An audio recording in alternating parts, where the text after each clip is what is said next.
여러분, 사람은 누군가를 닮아갑니다.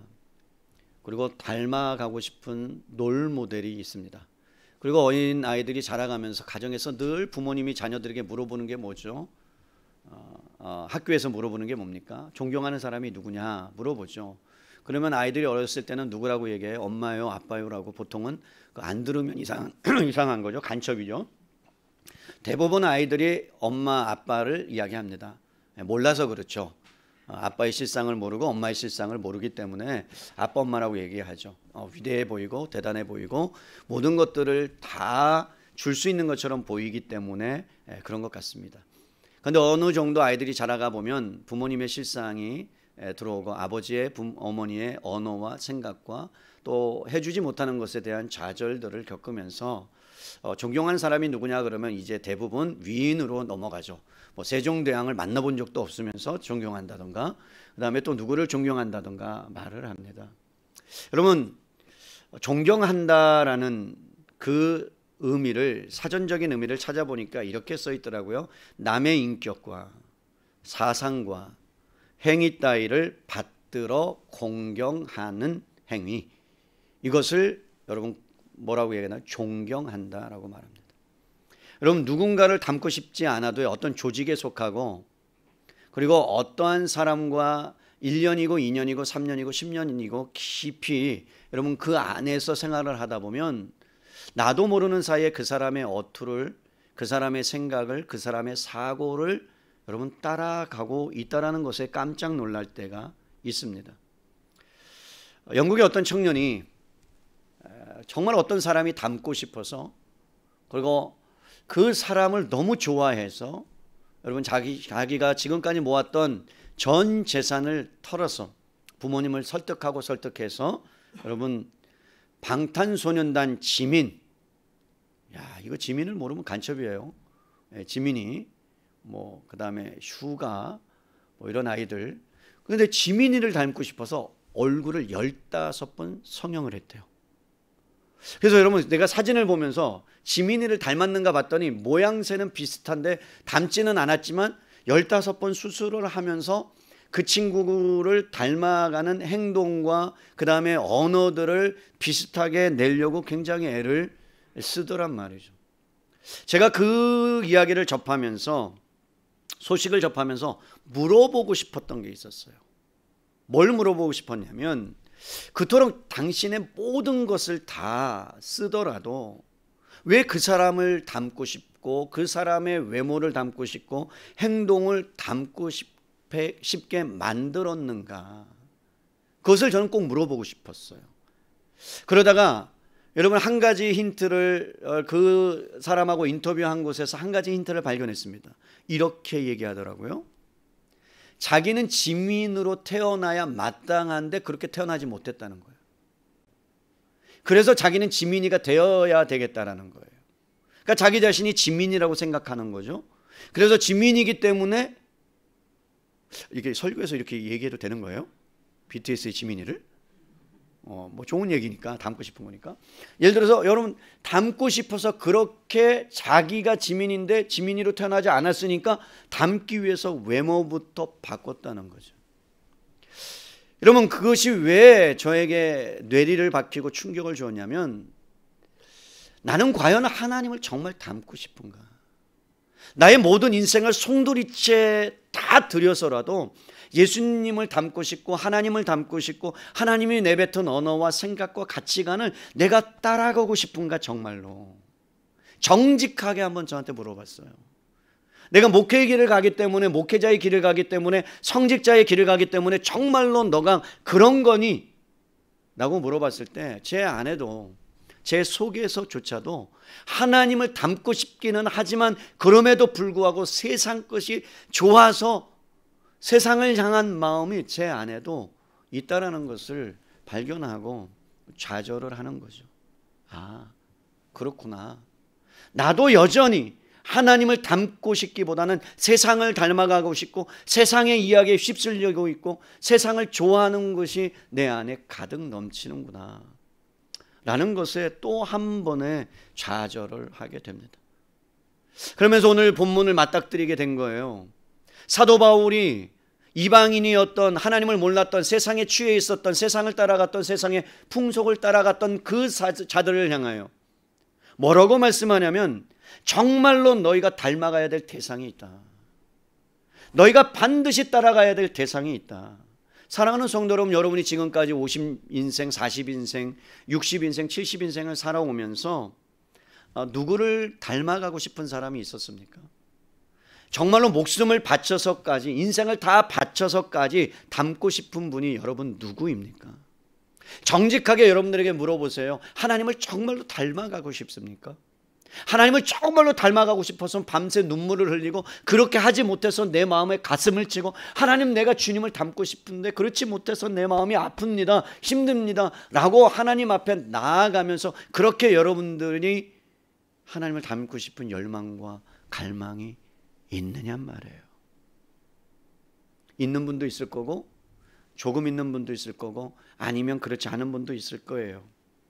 사도 바울이 오늘 그리스도의 삶이 무엇인지에 대해서 여러분 강조하고 있는 것은, 너희들이 옛사람을 벗어버리고 의와 진리로 거룩한 사람을 입었다면, 새로운 사람이 되었다면 이제 새로운 삶의 방식을 향하여 살아가야 된다. 그런데 이것이 저절로 되는 것이 아니라는 거예요. 여러분, 우리가 착각하는 것은 예수님을 믿는 것과 예수님을 닮아가는 것, 이건 다른 차원입니다. 여러분, 예수님을 믿는 것과 그리스도인으로 살아가는 것과는 다른 차원이라는 거죠. 교회 안에 발을 들이고 신앙생활을 하고 찬양을 하고 예배를 드리고 종교 생활을 한다고 해서 우리들은 예수님을 닮아가지 않습니다. 예수님을 닮아가는 데는 희생과 대가와 노력과 여러분 애씀과 수고와 눈물과 또는 고통과 여러분 힘듦과 여러분 많은 어떠한 부분들이 그 안에 담겨져 있다라는 거죠. 그렇다면 여러분, 우리가 어떻게 해서 예수님을 닮아가고 또 그리스도를 본받으며 살아갈 수 있을까? 그렇게 하기 위해서 필요한 것이 무엇인가? 사도 바울의 말씀에 귀를 기울여야 합니다. 오늘 1절 2절의 말씀을 다시 한번 보죠. 그러므로 사랑을 받는 자녀같이 너희는 하나님을 본받는 자가 되고, 그리스도께서 너희를 사랑하신 것 같이 너희도 사랑 가운데서 행하라. 그는 우리를 위하여 자신을 버리사 향기로운 제물과 희생 제물로 하나님께 드리셨느니라. 이런 바울이 뭐라고 말합니까? 너희는 사랑을 입은 자녀다. 그렇기 때문에 뭐라는 거예요? 하나님을 본받는 자가 되라. 결국 우리가 하나님을 본받는 자는 하나님의 사랑을 입었기 때문이다. 여러분, 우리가 하나님의 사랑을 다 입은 자들임을 성경이 우리에게 증거하고 있는데, 그렇다면 여러분, 본받는다는 말의 의미가 뭘까요? 헬라어로 이런 뜻이에요. 미메타이라는 단어를 썼는데 그대로 본을 뜨는 것. 여러분, 그대로 본을 뜨는 것. 여러분들이 미술을 전공하신 분들은 대부분 우리가 알죠. 석고 모양의, 우리 사람 모양을 할 때는 사람 어떤 모양을 만들고 거기다 석고를 부어서 굳힌 다음에 여러분 깨트리거나 뭐 해서 사람의 모양이 되거나 어떤 모양을 만들잖아요. 그대로 재현해내는 거죠. 그러니까 여러분, 한마디로 말하면 너희가 하나님의 사랑을 입었어? 입은 자, 그렇다면 하나님처럼 돼야 돼, 이런 뜻이에요. 여러분, 하나님처럼 되라는 거예요. 하나님같이 살라는 거예요. 여러분, 당황스럽지 않습니까? 하나님을 본받고 모방한다는 것이 어떤 면에서는 터무니없는 것처럼 들리잖아요. 왜 그렇습니까? 하나님은 창조주인데, 무한하신 분인데, 우리는 피조물인데, 한계가 분명한데 어떻게 인간인 피조물이 하나님을 닮아갈 수 있고 하나님처럼 될 수 있느냐 말이에요. 여러분, 하나님의 위엄과 영광 앞에 우리가 서게 된다면 우리는 떨 수밖에 없는 존재예요. 구약의 수많은 선지자들이 하나님의 나타나심 앞에 그들은 두려워했습니다. 경외를 했다고 표현하는데 두려워했어요. 그 중에 대표적으로 욥이라는 사람이 하나님에 대해서 이렇게 고백합니다. 욥기 11장으로 가보시죠. 욥기 11장에 가보시면 구약성경이에요. 욥기 11장 7절로 8절 말씀입니다. 구약성경 771면에 나와 있습니다. 욥기 11장 7절로 8절까지의 말씀 제가 읽어드려요. 내가 하나님의 오묘함을 어찌 능히 측량하며 전능자를 어찌 능히 완전히 알겠느냐. 하늘보다 높으시니 내가 무엇을 하겠으며 스올보다 깊으시니 내가 어찌 알겠느냐. 여러분, 무슨 말이에요? 하나님이 어떤 분인가에 대해서 나는 다 알 수가 없다. 알래야 알 수가 없다. 그분의 깊이와 높이를 우리가 인간인 피조물이 어떻게 측량할 수 있는가, 어떻게 알 수 있는가, 오묘해서 알 수가 도대체가 없다. 그런데 바울은 뭐라고 말하는 거예요? 하나님을 알 수가 없는데, 구약 선지자들은 하나님을 깊이를 알 수 없다고 하는데, 바울은 너희는 하나님을 알 수 있을 뿐만 아니라 하나님을 모방하며 살 수 있다. 충돌이 일어나잖아요. 여러분, 왜 이렇게 바울은 하나님을 알 수 있다라고, 어떻게 피조물인, 어떻게 영원하신 하나님을 본떠서 모방하면서 살 수 있다라고 말할까요? 여기는 여러분 두 가지 측면이 있어요. 여러분 기억하셔야 돼요. 우리가 절대로 하나님과 같이 될 수는 없습니다. 우리는 피조물입니다. 하나님이 갖고 계시는 고유한 속성들이 있고 성품들이 있습니다. 그것은 하나님께만 속한 것들이 있습니다. 모방할 수 없어요. 여러분 도저히 흉내낼 수 없습니다. 예를 들어서 이런 거죠. 하나님은 스스로 계셔요.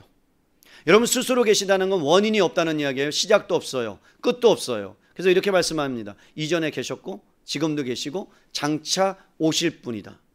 이것은 여러분 하나님만 갖고 계시는 거예요. 우리는 시작이 있어요. 엄마 아빠를 통해서 태어났어요.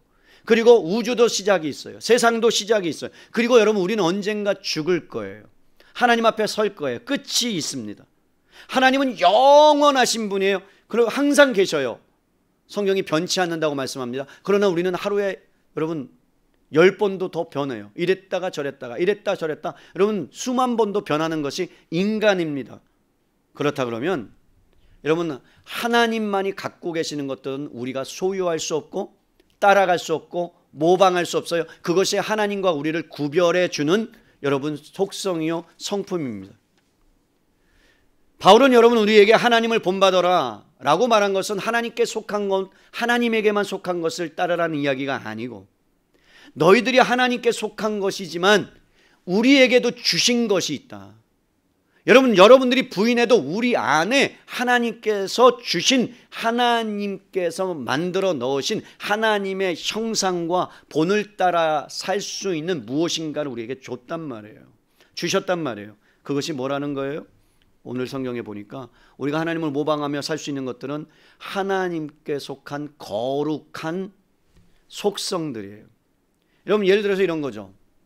여러분들이 불의한 일을 봤을 때, 불의한 사건을 봤을 때 여러분 안에서 화가 납니다. 여러분 분노가 일어납니다. 그건 정상입니다. 그런데 그것은 누가 갖고 있었던 거라고요? 하나님께서 갖고 계시는 속성입니다. 여러분 길을 지나가는데 누군가 다쳐서 누군가 쓰러져 있다 그러면 우리의 심령이 119에 전화를 하든 112에 전화를 하든 그 사람을 살려야 된다는 여러분 거룩한 마음들이, 사랑의 마음들이, 긍휼의 마음들이 여러분 안에 일어난다고 한다면, 텔레비를 보는데 여러분 아프리카에 어떤 사람들이 죽어가는 모습을 보고 마음에 동해서 전화번호를 눌러서 080에 070에 뭐를 눌러서 그들에게 10,000원을 내고 여러분 정기적으로 후원을 한다면 여러분 안에는 뭐가 있냐면 하나님의 사랑이 여러분 안에도 공유할 수 있도록 하나님이 우리에게 베풀어 주셨다는 거예요. 도저히 용서할 수 없는 사람이 있는데 여러분 하나님의 그 용서가, 우리 인간을 용서한 용서가 우리 안에도 공유되어져서 여러분 부어져서 우리도 다른 사람을 어느 순간에 용서할 수 있는 마음이 생기는 것, 그것은 우리 안에서 하나님의 거룩한 속성들을 드러내고 모방하며 따라갈 수 있다라는 거죠.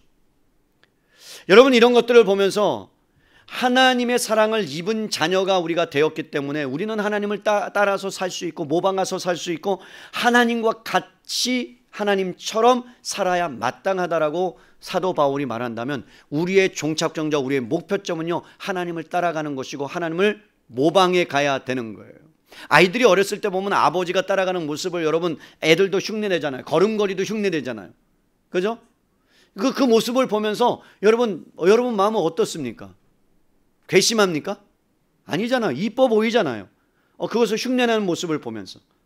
여러분 그렇기 때문에 하나님께서 우리가 하나님의 자녀로 삼아주셨을 때는 우리는 기본적으로 어떻게 해요? 자녀가 되는 순간에 하나님을 따라가도록 설계되어졌고 만들어졌다는 거예요.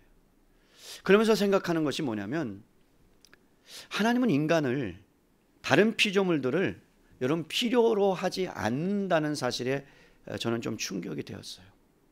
우리는 이렇게 생각해요. 신앙생활을 하다 보면 내가 하나님이 나를 필요로 하실 거야. 내가 없으면 하나님의 일이 진행되지 않을 거야. 내가 이렇게 헌신하지 않고 내가 이렇게 봉사하지 않으면 하나님의 나라는 확장되지 않을 거야 라는 생각을 하면서 살 수도 있습니다.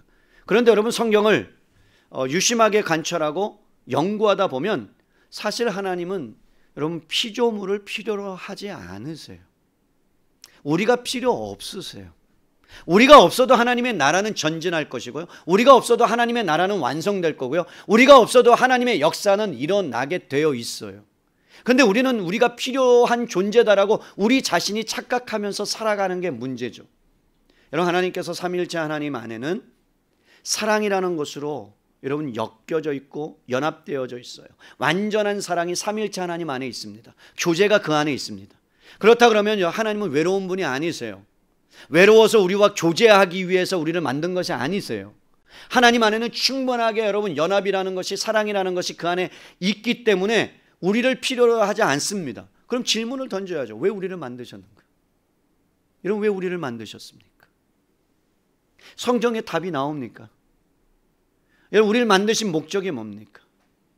여러분 분명하게 하나님이 우리를 창조한 목적이 사실 나오지 않습니다. 그러나 성경 전체를 보면 한 가지 힌트가 있어요. 그것은 뭐냐면 하나님의 속성 때문에. 하나님의 속성이 뭐예요? 사랑이에요. 하나님의 사랑이 삼위일체 하나님이 그 안에서 사랑이 연합이 발현되어져서 여러분 사람을 만들기로 계획하셨어요. 이유는 몰라요. 그리고 만드셨어요. 그런데 그 만드신 다음에 어떻게 만드셨냐면 하나님의 형상과 하나님의 모양을 따라 하나님의 그 모습이 사람에게 반영되고 나타나고 드러나도록 만드셨어요. 그게 사람의 본질이에요. 존재의 이유의 목적이에요. 그러면 여러분 사람 안에 뭐가 있다고요? 하나님의 형상이, 하나님의 성품이, 그게 뭐라 그랬어요? 의로움, 정직, 성실, 진실, 사랑, 친절, 온유, 인내, 이 모든 것이 하나님의 형상이 반영된 거예요. 사람에게 그것이 나타납니다. 그렇다 그러면 여러분 하나님의 형상을 따라 하나님의 모양대로 사람이 만들어졌다면 불신자들조차도 하나님의 형상을 갖고 있습니다. 그들을 하나님께서 보시기에 얼마나 귀중히 여기셨냐면 다른 피조물과 구별하여 존귀한 존재라고 말씀하셨다면 여러분 불신자들도 존귀한 존재예요. 무시할 수 없어요. 존중히 여기셔야 마땅한 거예요. 그래서 사람은요 하나님의 존귀함이 드러난 존재고 하나님의 지혜와 명철과 모든 것이 사람 안에 담겨져 있는 결정체가 여러분 인간이에요.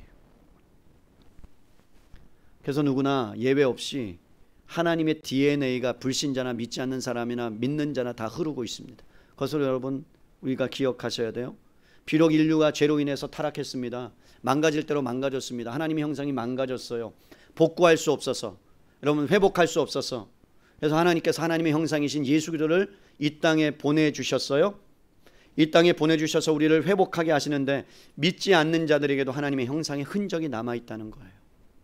여러분 하나님의 형상이 망가지자 하나님께서 그 마음에 안타까움이 있으셔서 긍휼과 사랑을 가지고 이 땅 가운데 하나님의 형상을 회복하고자 하는 계획을 세우셨습니다. 그래서 예수님을 이 땅에 보내셨어요. 여러분 우리는 가까이 하나님을 할 수 없는 존재입니다. 찾아갈 수도 없는 존재입니다. 보면 죽어요. 태양이 가까이 오면 타 죽어요. 태양이 멀어지면 얼어 죽어요. 하나님이 가까이 오면 여러분 다 죽어요. 거룩하기 때문에 하나님은, 우리는 죄인이기 때문에 그 앞에 설 수 없는 존재인데 하나님이 가까이 오세요. 여러분 찾을 수도 없어요. 개미가 사람을 찾을 수 없듯이 인간 피조물은 하나님을 불러도 하나님은 인식할 수 없을 뿐만 아니라 하나님을 만날 수도 없는 존재예요. 그뿐만 아니라 여러분 더 큰 황당한 것은 뭐냐면, 당황스러운 것은 뭐냐면 하나님이 우리의 아버지가 되어주신다는 거예요. 불신자가 와서 여러분 하나님 아버지라고 부르면 이상하게 생각하는 거죠. 너희 아버지는 어디 계신데 자꾸 아버지를 찾느냐. 여러분 우리 안에는 두 아버지가 계시죠. 육신의 아버지와 영적인 아버지가 되시는 거죠. 그럼 어떻게 우리가 하나님의 자녀가 됐습니까? 하나님을 찾지도 않았어요. 하나님을 부르지도 않았어요. 하나님께 찾아가지도 않았어요. 우리는 그럴 만한 능력이 없어요. 하나님의 영광에 이르지 못합니다. 그런데 어떻게 하나님의 자녀가 됐는가? 요한복음 1장 12절로 13절을 갑니다. 요한복음 1장 1절로 12절 13절로 가볼게요. 여러분 요한복음 1장 12절 13절로 가보시면 이렇게 말씀하죠.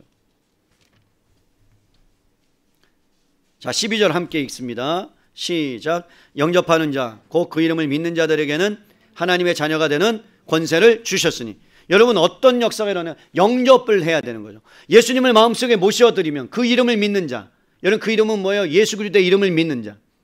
그러면 그 이름을 믿을 때에 예수님이 어떤 일을 행하셨고 어떻게 역사하셨는지를 믿을 때에 로마서의 말씀으로 보면 어떤 말씀이에요? 성경대로 죽으시고 3일 만에 살아나신 그것을 내 마음에 믿으면 의에 이르고 구원을 받는다. 입으로 시인할 때 구원을 받는다. 그럼 예수님을 마음속에 영접했어요?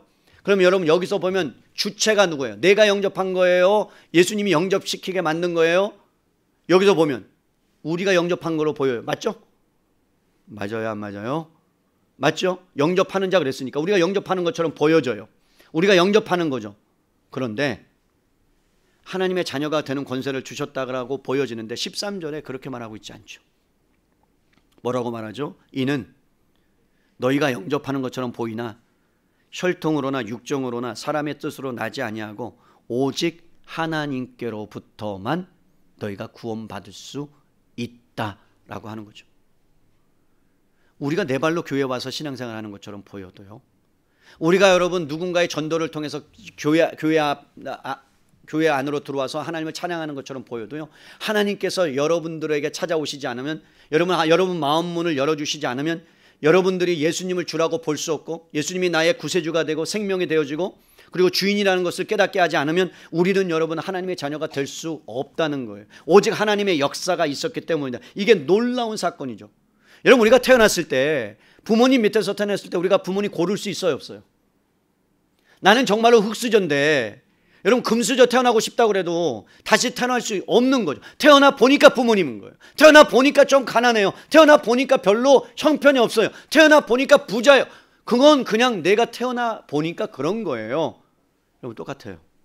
우리의 태어남도 우리가 하나님을 선택한 게 아니라 우리가 부모님을 선택할 수 있는 것이 아니었고 부모님의 사랑으로 인하여 저와 여러분이 이 땅에 존재하듯이 하나님의 사랑으로 인하여 우리는 하나님의 사랑을 입은 자녀가 된 거예요. 그런데 놀랍게도 고린도후서 6장 17절로 18절에 이것을 명확하게 우리에게 말씀해 주고 있어요. 고린도후서로 가봅니다. 여러분 고린도후서 6장 17절로 18절에 우리가 어떻게 하나님의 자녀가 되었는가를 말씀해 주십니다. 자, 17절 18절 제가 읽어드려요. 그러므로 너희는, 고린도후서 6장 17절이에요. 너희는 그들 중에 나와서 따로 있고 부정한 것을 만지지 말라. 내가 너희를 영접하여 너희에게 아버지가 되고 너희는 내게 자녀가 되리라. 전능하신 주의 말씀이니라. 여러분 누가 영접했대요? 누가 영접하셨대요? 하나님께서. 그러면 여러분 요한복음에는 영접을 내가 하는 것처럼 설명되어져 있는데, 그런데 고린도후서에는 누가 영접하셨다고? 예수님께서 오셔서 여러분들을 영접하셨기 때문에 내가 너희 아버지가 되게 된 거고 너희가 내 자녀가 된 것이다라고 말하는 거죠. 실제적으로는 내가 영접한 게 아니고요, 주님이 나를 영접해 주신 거예요. 인도해 주신 거예요. 하나님의 자녀 속으로, 놀라운 은혜 속으로 오도록 하나님 아버지라 부를 수 있도록 여러분 만들어 주신 거예요. 갈라디아서 4장으로 가봅니다. 갈라디아서 4장 6절로 보겠습니다. 네, 갈라디아서 4장 6절. 여러분 찾으셨어요? 갈라디아서 4장 6절 말씀이에요. 제가 읽어드립니다. 너희가 아들이므로 하나님이 그 아들의 영을 우리 마음 가운데서 보내어 아빠 아버지라 부르게 하셨느니라. 하나님의 자녀는 하나님을 아버지라 부를 수 있는데 뭐라고 말씀합니까? 너희가 아들이기 때문에 하나님이 그 아들의 영, 성령을 우리 가운데 보내서 아빠 아버지라 여러분 부르게 하셨다. 그러니까 우리가 예수님을 믿을 때 우리에게 임하신 성령님께서 아주 자연스럽게 거부감 없이 여러분들이 하나님을 만났던 그 시간들을 생각해 보세요. 다메섹이라면 다메섹에 여러분 바울이 만났던 그 하나님. 그래서 여러분들이 하나님을 만났을 때 자연스럽게 여러분들이 죄인임을 깨닫고 죄인이었던 것들을 깨닫고 하나님 앞에서 뭐라고 얘기합니까? 하나님, 나는 죄인입니다. 나의 아버지 되십니다. 구주 되십니다라고 고백하는 그 순간에 누가 역사했다고요? 성령께서 역사해 주셔서 예수님을 구주로 받아들이고 하나님을 아버지라고 자연스럽게 여러분 부를 수 있도록 만들어 주셨다.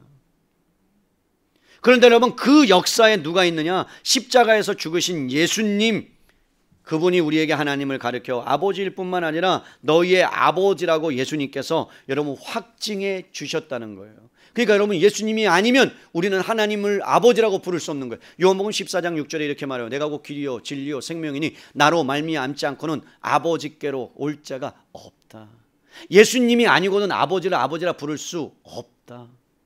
그렇다고 여러분, 예수님이 여러분들을 위해서 여러분들을 영접하러 이 땅에 오셨다는 거예요. 그래서 여러분들을 영접했기 때문에, 여러분들을 환영했기 때문에 여러분들이 하나님의 자녀가 됐다는 거예요. 그런데 놀라운 것은 무엇인 줄 아십니까? 여러분, 구약성경 신약성경을 보면서 아버지가 되셨다라는 말씀이 실제적으로 여러분 제자들에게 사용했던 그 시점이 저는 충격적이었어요. 말씀을 연구하면서. 그게 언제냐? 요한복음 20장 17절로 가봅니다. 요한복음 20장 17절로 가보시면, 여러분 20장 17절이에요. 요한복음 20장 17절에 이렇게 말씀합니다. 예수께서 이르시되 나를 붙들지 말라. 내가 아직 아버지께로 올라가지 아니하였노라. 너는 내 형제들에게 가서, 제자들에게 가서 이르되 내가 내 아버지 곧 너희 아버지 내 하나님 곧 너희 하나님께로 올라간다 하라 하시니. 여러분, 이게 별거 아닌 말씀처럼 보여져요. 그런데 놀라운 것은 뭐냐면, 예수님이 십자가에 죽으시고 부활하셔서 지금 가장 먼저 나타나신 게 마리아예요. 여러분, 마리아에게 나타나셔서 하셨던 말씀이 뭐냐면, 마리아에게 이렇게 말씀하세요. 너는 내 형제들에게 가서 내가 내 아버지라고, 내가 내 아버지다 이렇게 말씀하셔도 되는데 너희 아버지라고 얘기하세요. 너희 아버지. 그러니까 제자들의 아버지라고 얘기하세요. 그런데 여러분, 이 상황이 어떤 상황이에요? 예수님을 부인한 상황이에요. 예수님을 배반한 상황이에요. 여러분, 이사야 53장의 말로 치자면 각기 제 길로 흩어져 가지고 여러분 자기 살겠다라고 예수님을 배반하고 모욕하고 부인하고, 그래서 자기 여러분 직장을 다시 찾아서 자기 직업을 찾아서 뿔뿔이 흩어졌던, 그래서 예수님과 전혀 상관없는 것처럼 보여지는 그들을 향하여 첫 마디가 뭐라고요? 너희 아버지래요. 여러분, 이게 왜 충격입니까? 이게 왜 충격이 돼야 됩니까? 예수님을 부인하고 배반했던 그 비열한 제자들에게 던진 말씀이 뭐라고요? 너희의 아버지다. 결국은 뭐예요? 하나님의 자녀가 되었다는 것, 하나님의 사랑을 받았다는 것은요, 제자들의 모습을 통해서 너희가 선하기 때문에, 착하기 때문에, 너희에게 무슨 업적이 있기 때문에, 너희에게 어떤 공로가 있기 때문에, 앞으로 주님을 더 기쁘시게 해드리고 더 잘 살 수 있을 것처럼 보이기 때문에 너희 아버지라고 지칭한 게 아니라, 너희가 쓰러져 있고 너희가 실패해져 있고 너희가 나를 배반하고 나를 떠난다 할지라도 나는 그때도 너희의 아버지야. 조금 이해할 수 있을 것 같아요. 여러분, 호적을 파보신 적 있습니까? 호적 파라는 말을 들어보신 적 있습니까? 부모님께? 네, 없으시면 다행이고요. 네. 저희 아버님이 늘 뭐라고 말씀하시냐면, 나이 40을 먹어가는데도 차 조심해라, 밥 먹고 다녀라, 그리고 똑바로 목회자로서 살아라. 그게 맞는 말이죠. 그런데 얼마나 그게 듣기 좋아요, 싫어요? 좋아요, 싫어요? 나 다 컸는데, 그죠? 그런데 신문을 보시더니 그때 마침 목회자가 뭔가를 잘못해가지고 신문을 봤는데 계속 언론에 두들겨 맞는 거예요. 그러더니 저한테 뭐라고, 너는 똑바로 해야 된다고. 네가 아니 내가 잘못한 것도 아닌데 왜 나한테 화를 내셔요? 그래서 제가 뭐라 그럴게요? 아버지, 호적 파십시다. 아버지가 저한테 호적을 파라는 게 아니고 내가 파자고 그런 거예요. 내가 파자고. 아버지는 파지는 않으셨어요, 호적을.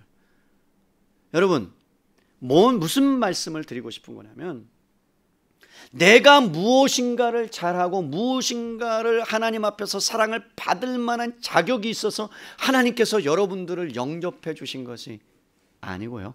또 하나는 제자들이 나를 배반하고 떠날 것을 다 아시면서도 나는 너의 끝까지 아버지가 되어 줄게라고 말씀하셨다면 그 사랑이 얼마나 크냔 말이에요. 여러분의 자녀가 여러분 말을 안 듣고 개차반으로 살고 계속해서 하는 것마다 여러분의 마음을 뒤집어 놓는다 할지라도 여러분 자녀 맞죠? 끝까지 품어야 될 자녀 맞죠? 여러분 내치고 싶어도 내칠 수 있어요, 없어요? 아버지는 있어요. 어머니는 배에서 10개월 동안 있기 때문에 못 내쳐요. 아버지는 좀 그럴 가능성이 있어요. 물에 누가 아기가 빠지면 제가 물어봤어요. 들어갈 거냐? 고려해 보겠다. 기도해 보겠다. 아내를 떠밀겠다. 이런 분들 계셨어요. 아내를 떠밀겠대. 그래서 내가 왜 그러냐 그랬더니 아내가 수영을 좀 더 잘해서. 방어물 치는데 여러분 그렇습니다. 자기 자식이 아무리 잘못하고 정말로 사회에서 개차반을 살아도 내 자식이잖아요. 조금은 이해할 수 있듯이 하나님도 마찬가지였어요. 내가 하나님을 모르고 하나님을 배반하고 그와 같이 유리하는 저와 여러분을 향해서 하나님께서 자기의 목숨을 바꾸고 사랑하셨다면 하나님 마음에 합한 것이 별로 없어요. 하나님 마음에 잘 안 들을 수 있어요. 그런데도 하나님께서는 여러분 사랑하시기 때문에 하나님을 기쁘시지 못할지라도 우리가 기쁘시게 해드리기 때문에 우리를 구원한 것이 아니라 하나님의 자녀로 만든 것이 아니라 하나님의 그냥 이해할 수 없는 사랑 때문에 저와 여러분을 하나님이 자녀로 만들어 주신 거예요. 그러니까 여러분들이 뭔가를 잘하려고 애를 써서 하나님의 사랑을 받는 게 아니에요. 그냥 사랑하세요. 아멘입니까? 여러분을 그냥 품어주세요. 그게 하나님의 사랑이에요. 그냥 그 사랑을 받으세요. 그냥 누리세요. 뭔가 잘해서 하나님께 사랑을 받는 존재가 아니라 그냥 하나님의 사랑이 여러분에게 부어져서 아들이라 하나님의 열심과 사랑 때문에 우리가 하나님의 자녀가 된 줄로 믿습니다. 그렇다면 여러분 이것이 우리에게 얼마나 큰 위로가 되는 줄 아십니까? 여러분들이 여러분 세상을 살아가다가 하나님 말씀대로 살지 못하고 좌절하고 낭망하고 쓰러질 때도요, 많은 죄악 가운데 결점들이 일어나고 나의 삶에 크게 어떤 뭔가가 망가진다 할지라도요, 예수님이 나를 위해서 피 흘려 죽으셨다라는 그 사실이, 그 믿음이, 그 고백 때문에 우리는 언제든지 하나님의 자녀로서의 삶을, 권세를 회복할 수 있다는 거예요. 예수님의 보혈의 능력이 얼마나 능력 있고 위대한지 여러분의 어떠한 죄도 어떻게 해요? 덮고도 남을 만한 은혜가 있는 줄로 믿습니다. 근데 우리는 그것을 하나님의 자녀됨을 잊어버리면서 살 때가 많다는 거예요. 사랑하는 성도 여러분, 태산이 여러분들 가로막는 죄가 여러분 가운데 있다 할지라도요, 예수 그리스도 안에 있는 은혜가 여러분들을 자녀로 삼아주시고도 남을 만한 여러분 더 큰 위대한 여러분 능력임을 여러분들이 믿을 수 있기를 바랍니다. 그렇다면 우리가 어떻게 해요? 그 사랑을 받았으니까 이제 아버지를 따라서 사는 거예요. 모방하면서 사는 거예요. 여러분 자녀들에게 있어서 절대적인 영향력을 가진 사람은 부모님입니다. 여러분들이 좌절하는 이유가 뭐냐면 아이들을 키울 때 아이들이 여러분들의 언어와 잘못된 습관들을 내뱉을 때 충격인 거죠. 그러면서 부모님들이 그래요. 아버지를 닮아서 그래, 아내를 닮아서 서로 뭐 미루잖아요. 근데 사실은 두 분을 다 닮은 거예요. 외모도 닮았어요. 그죠? 성격도 닮았어요. 제가 말씀드리네, 제 성격은 저희 아버님을 진짜 닮았어요. 아버님을 원망해도 소용없어요. 아버님 빼닮았어요. 똑같대요. 근데 우리 집안에 저와 똑같은 사람이 한 명 더 있어요. 여자예요. 와, 나랑 똑같아. 생각도 똑같아. 말하는 것도 똑같아. 깜짝 놀래요, 집안에서. 저희 외할머니가 생존에 계셨을 때 이렇게 얘기했어요. 저희 아들을 보면서, 아유 작은 성록이 왔어. 행동이 똑같아. 말하는 것도 똑같아. 그러니까 걷는 것도 똑같아요. 어쩜 그렇게 똑같아요? 닮지 말아야 될 것도 닮아서 제가 속상한 부분도 있지만, 여러분 태어나면서부터 유전적으로 우리는 부모님께 외모도 성격도 물려받고 생활 방식도 가치관도 사고 방식도 생활하면서 10년, 20년 하면서 우리 안에 다 녹아져 들어가 있습니다. 그래서 희한하게 자녀들이 여러분 결혼할 때 보면 아버지가 정말 싫은데 근데 누구를 택해요? 아버지 같은 사람을 또 택해요. 희한하죠. 반대되는 사람을 택하고 싶은데 그런데 딱 만났는데 똑같은 사람을 택해요. 그래서 또 어려움을 당해.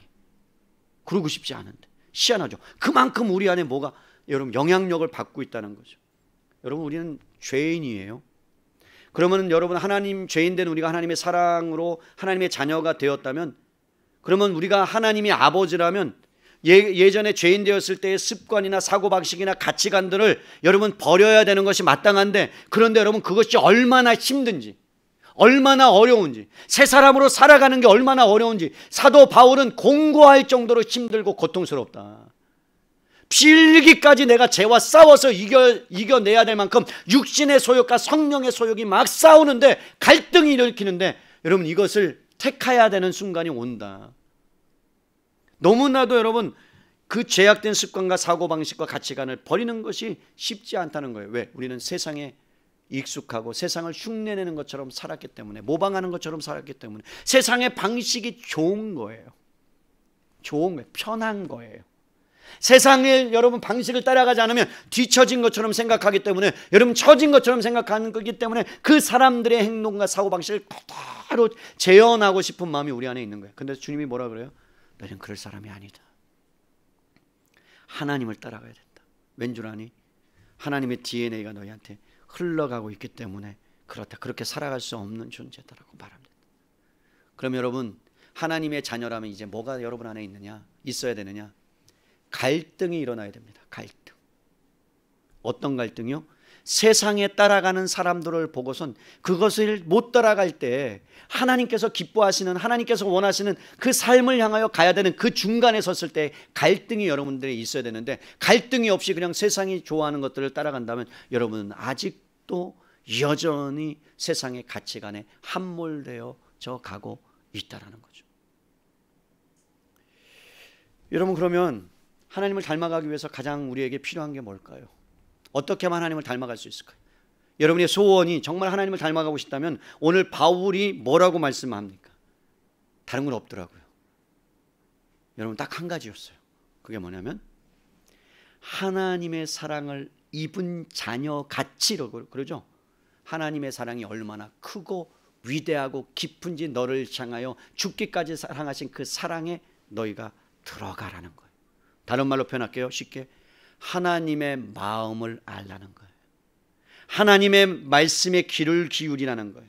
그래서 하나님이 얼마나 우리를 사랑하셨는지를 알면 우리는 자연스럽게 그 하나님을 닮아갈 수 있다는 거예요.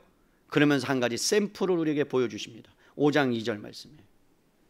그게 샘플이에요. 누구예요? 예수 그리스도예요. 하나님의 사랑을 가장 많이 받았던 분. 여러분 어떻게 받았어요? 마태복음으로 가볼까요? 여러분 하나님의 사랑을 실제적으로 받았어요. 마태복음에 1장, 2장, 3장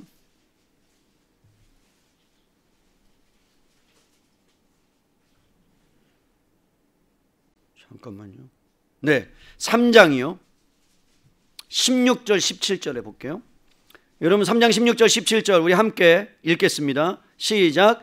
예수께서 세례를 받으시고 곧 물에서 올라오실 때 하늘이 열리고 하나님의 성령이 비둘기같이 내려 자기 위에 임하심을 보시더니 하늘로부터 소리가 있어 말씀하시되 이는 내 사랑하는 아들이요 내 기뻐하는 자다라는 놀라운 음성이 세례를 받고 있을 때 성삼위 하나님의 역사가 여러분 예수님께 집중했어요. 이는 내 사랑하는 아들이요 내 기뻐하는 자다라는 그 음성을. 그래서 여러분 하나님의 사랑을 가장 많이 받은 분이 예수님이고 그 사랑을 예수님이 받아서 이 땅 가운데 오셔서 목숨을 주기까지 여러분 내놓기까지 우리를 사랑하셨어요. 그래서 에베소서 5장 2절에 가보면 이렇게 말을 합니다.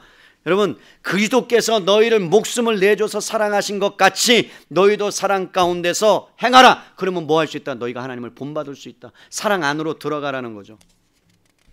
사랑 안에서 하나님의 사랑을 경험하면 그 사랑이 얼마나 위대한지를 너희가 경험하면 내가 구원받을 만한 자격이 없는데 하나님을 찾지도 않았는데 하나님이 찾아와 주셔서 하나님을 닮은 사람으로, 닮은 자로, 다른 성경에 보면 이렇게 말합니다. 너희는 하나님의 신에 참여한 성품에, 신의 성품에 참여한 자다. 여러분, 신의 성품에 참여했다는 건요, 이건 그냥 일이 아니에요. 하나님과 같이 하나님처럼 이렇게 하나님이 너희를 불러주셨다. 다른 얘기를 할게요. 우리는 인간이에요. 예수님은 하나님의 아들이에요. 제가 종종 설명해요. 하나님의 아들이 이 땅에 인간의 모습을 믿고 사람의 모양으로 오셨어요. 사람이 되셨어요. 육신을 입고 하나님이 낮아지셨어요. 근데 우리는요, 사람이에요. 죄인이에요. 근데 우리를 뭘로요? 하나님의 아들로 여러분 올려주셨어요. 그럼 우리가 결국에는 예수님과 같은 수준으로 하나님께서는 우리를 불러주시고 하나님의 자녀라 칭하여 주시고 만들어 주셨어요. 예수님을 죽기까지. 그렇기 때문에 여러분, 하나님의 사랑을 우리는 받은 자예요. 그래서 하나님을 아버지라고 부를 수 있었어요. 성경에 이 사실을 안 한 사도가 있습니다. 제자가 있습니다. 예수님의 가장 사랑을 많이 받은 사람이 누굴까요? 제자 중에 요한이죠. 어떻게 하셔서? 예수님 품에 있었거든요. 예수님의 품에. 그럼 요한이 어떤 말씀을 했나 보죠. 요한일서 3장 1절로 가보시면 요한이 예수님의 사랑을 너무나 많이 받고 이렇게 고백했어요. 요한일서 3장 1절이에요. 우리 함께 읽을까요? 이거는 어떻게 읽어야 되느냐? 그냥 읽으면 안 돼요. 외치는 거예요. 잘 들으세요. 요한이 지금 외쳤어요. 보라, 이게 아니에요. 보라 그러면서 정말로 그 마음의 가득함을 갖고 외쳤어요. 우리 한번 읽어볼게요. 그 심정으로. 시작. 보라, 아버지께서 어떠한 사랑을 우리에게 베푸사 하나님의 자녀라 일컬음을 받게 하셨는가. 우리가 그러하도다. 그러므로 세상이 우리를 알지 못함은 그를 알지 못함이라. 여러분, 사도 요한은 어떻게 하나님 아버지께서 어떠한 사랑으로 우리에게 허락해 주셔서 어떻게 우리를 만드시고 우리를 찾아와 주시고 예수님을 죽기까지 하나님의 자녀라 일컬음을 받게 하셨는가를 그가 깨닫게 되자 반모섬에 들어가서 여러분 그를 죽이려고 수많은 시도를 했는데 죽지 않는 거예요. 고통스럽지 않았겠어요? 괴롭지 않았겠어요? 그런데 여러분, 그 가운데서도 하나님의 자녀가 된 놀라운 은혜 때문에 그가 버틸 수 있었고 견딜 수 있었고 여러분 소망을 갖고 살아낼 수 있었던 이유가 뭐냐? 보라, 세상 사람은 알지 못하는 그 위대하신 사랑을 내가 경험한 자다. 누가 나를 위해서 목숨을 주고 누가 나를 위해서 찾아와 주셔서 내가 웅덩이에 빠져 있을 때 나를 건져 주시고 내가 위기에 처했을 때 나를 붙잡아 주시고 그리고 성령님을 내 안에 보내주셔서 어려울 때마다 힘들 때마다 나를 위하여 기도해 주시는 그분이 누가 있는가? 너희들은 봐야 한다. 내가 어떻게 하나님의 사랑을 입었는가? 자녀라 일컬음을 받았는가? 그냥 된 게 아니다. 하나님의 놀라우신 사랑이 예수님을 통해서 너희에게 부어진 것이다 라고 말하라는 거예요. 사도 요한은요, 하나님의 사랑에 감격이 있었던 사람입니다. 여러분, 우리가 연애할 때는요, 눈빛만 봐도 막 그냥 뿅뿅뿅뿅, 그죠? 여기서 웃지 않는다던가 뭐 반응이 없는 분들은 중매 결혼일 가능성이 높고요. 그리고 뭐 만난 적이 별로 없거나 부모님의 강압과 강요에 의해서 결혼한 분들일 수 있어요. 그래도 결혼했기 때문에 그 안에 사랑이 싹틀 수 있잖아요. 그러면 여러분, 연애했을 때 어때요? 사랑하면 부산입니까? 여러분, 가까운 거리죠? 아니에요? 가까운 거리죠. 400km 단숨에 달려갈 수 있죠. 내가 뛰어가도 그냥 10분이면 도착할 수 있는 거리. 이게 사랑의 능력이죠. 그죠? 귀찮아서 안 가는 것뿐이에요. 사랑은 그렇지만 여러분, 사랑하면 모든 것을 쏟아요. 모든 것을 부어요. 고치라 그러면 고쳐요. 그죠? 맞아요, 안 맞아요? 사랑을 안 해보신 것 같아요. 다시 사랑을 할 수 있도록. 여러분, 사랑을 하면 그래요. 근데 하나님을 사랑하면 여러분 어떻게 된다고요? 그분이 원하는 것, 그분이 필요한 것, 그분께서 뜻하는 것이 뭔지 고민합니다. 그래서 사랑하는 성도 여러분, 우리가 풍요해지고 건강해지고 성공하고 그랬던 것이 아니라 원수 되었던 우리를 자신의 아들을 죽이심으로 자기 아들로 우리를 삼아 주셨다면 우리는요, 우리 안에 있는 것으로 인해서 사랑을 받을 자격이 있는 것이 아니고 그냥 하나님의 사랑을 우리는 받은 거예요. 그냥 그 사랑이 넘치는 거예요. 그래서 뭔가 여러분 안에서 자꾸 사랑을 받을 만한 것들을 하지 마세요. 그것은 감사함으로 나가는 거지 내가 사랑받기 위해서 나 이쁘죠? 아니에요. 그냥 이뻐요. 아시겠어요? 그냥 이뻐요. 제가 그것을 깨달은 게 뭐냐면 목회를 조금 해보니까 예전에는 어떤 사람이 이뻤냐면 어떤 사람이 이뻤을 것 같아요? 여러분? 일 열심히 하고 교회에서 헌신하고 이런 분들이 되게 이뻐 보였어요. 아 진짜 이쁘다. 야, 근데 요즘은 다 이뻐 보여요. 안 믿으시는군요. 안 믿어. 우리는 진짜 안 믿어. 잘 그냥 이뻐 보여. 좀 늦게 와도 예전에는 왜 그럴까 그랬는데 사정이 있겠지. 그래 그럴 수 있지. 그러면서요 그냥 하나님의 사랑이 그냥 조금 아는 거죠. 결국은 이러한 사랑은 세상이 모른다라고 여러분 사도 요한이 말합니다. 세상은 하나님을 알지 못하기 때문에 세상은 늘 우리를 뭐로 판단해? 외모로 판단합니다. 잘생겼냐? 못생겼냐? 어느 대학을 나왔느냐? 집은 몇 평이냐? 직장은 어떤 직장 다니냐? 직위가 무엇이냐? 여러분 세상은 그런 것들로 우리를 평가하고 판단하지만 그러나 우리는 여러분 세상이 인정하는 그러한 딱지들을 얻기 위해서 하나님을 시상하면서까지 몸부림치는 삶을 살지 않을 수 있는 이유는 뭐냐면 우리는 그것 때문에 하나님 우리를 사랑한 것이 아니라는 겁니다. 그냥 하나님의 사랑이 우리를 아버지라 부르게 해주셨어요. 이제 말씀을 정리해요. 그러면 하나님의 사랑 안에 거하면 우리는 하나님을 따라가고 하나님을 닮아갈 수 있는데 그렇다면 진짜로 하나님을 닮아가고 본받는 것이 어떻게 드러나느냐 나타나느냐 세상 사람들이 다 안다는 거예요. 세상 사람은 다 안돼요. 사랑을 받은 사람인지. 아까는 모른다고 그래놓고서 목사님 안다는 게 뭐예요? 아니 그게 성경이에요. 모르면서도 안 돼요. 그걸 볼까요? 마태복음으로요. 마태복음 5장이에요. 마태복음 5장 16절이 이렇게 말합니다. 안 돼요. 어떻게 안 돼요?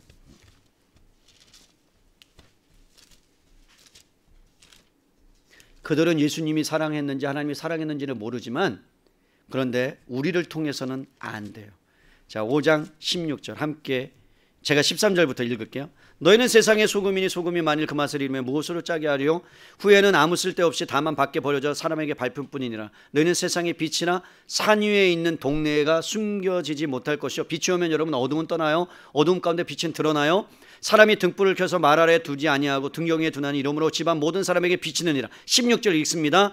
이같이 너희 빛이 사람에게 비추게 하여 그들로 너희 착한 행실을 보고 하늘에 계신 너희 아버지께 영광을 돌리게 하라.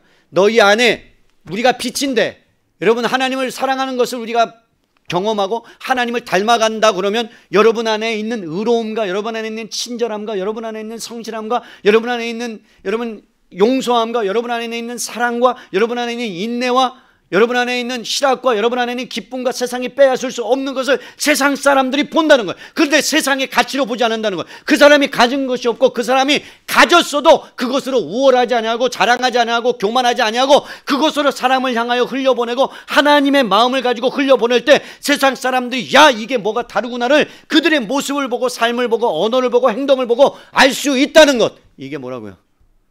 우리가 하나님을 닮은 자 본받은 자라는 것을 여러분 하나님께서 우리 안에 심겨두고 드러나게 하셨다는 거예요. 사랑하는 성도 여러분, 그러면서 하나님께서 어느 정도까지 우리가 가야 된다고 말을 하냐면 5장 마태복음 폈으니까 5장 48절이요. 5장 48절이 여기까지 가야 된답니다. 여기까지 된답니다. 놀랍죠? 어디까지 된대요? 5장 48절 읽을까요? 시작. 그러므로 하늘에 계신 너희 아버지의 온전한 같이 어떻게 된다는 거예요? 하나님 안에 있는 속성이 온전한 속성이 우리 안에서도 여러분 될 수 있다 없다? 있다. 있다. 놀랍죠? 있답니다. 된답니다. 이게 제 말이 아니라 예수님이 직접 하신 말씀이라면 그럼 어떻게? 그래서 우리에게 5장 2절로 다시 돌아가세요. 에베소서 어떻게 해요? 된답니다. 어떻게? 자, 5장이죠. 이게 키죠. 그리스도께서 너희를 사랑하신 것 같이 너희도 사랑한 가운데서 행하라. 그는 우리를 위하여 자신을 버리사 향기로운 제물과 희생 제물로 하나님께 드리셨느니라. 결국은 뭐예요? 예수님이 십자가에 죽으심으로 그리고 부활하심으로 다 완성해 놓으셨고, 그 완성을 향해서 여러분, 그래서 본받으라는 말은 잘 들으세요. 본받으라는 말은 이제 여기까지 가야 되는 거예요. 따라가라는 뜻이에요. 예수님을 따라가라. 그러면 예수님을 따라가려면 자기를 부인하고 자기 십자가를 지고 예수님을 따라가는 삶을 이야기하는 거예요. 그런데 그 따라가는 삶을 살아내도록 어떻게 하시느냐? 예수님이 다 보여주셨는데 그것을 재현하도록 만든 분이 누구라고요? 성령님. 그래서 성령님을 우리에게 보내주셔서 여러분들이 넘어지고 여러분들이 안 되고 여러분이 실패했을 때 여러분들이 되게끔 만들어주시고 일으켜주시고 따라오게 하시고 뒤에서도 밀어주시고 앞에서도 끌어주시고 잡아주시는 그 성령님께서 여러분들과 영원토록 함께 하시기 때문에 온전하게 될 수 있습니다. 믿으십니까? 그래서 여러분 옆에 분들을 보세요. 온전하게 될 분들이에요. 귀중하게 대우하세요. 하나님의 작품들이에요. 작품들을 망가뜨리지 마셔요. 작품들을 존중히 여겨주세요. 그러나 그 작품이 좀 오래 걸리는 작품도 있어요. 기다리셔야 돼요. 한 50년 걸려 기다리셔야 돼요. 우리는 근데 마음에 한 달 걸리도록 막 하고 싶은데 아니에요. 50년 걸려. 어떤 분은 30년 걸려. 아브라함 25년, 야곱 20년 걸렸어요. 그 온전한 사람이 되기 위해서. 우리는 언제 걸릴지 몰라요. 언제 만들어질지 몰라요. 그런데 중요한 건 된다는 것, 만든다는 것. 주님이 하실 거예요. 올 한 해 기대하십시다. 온전하게 얼마만큼 되실지, 하나님이 역사하실지 기대하시고, 그리고 하나님의 사랑을, 하나님의 담고 싶은 갈망과 열정을 부어달라고 기도하시고, 그러한 은혜가 있기를 주님의 이름으로 부탁을 드립니다. 아멘.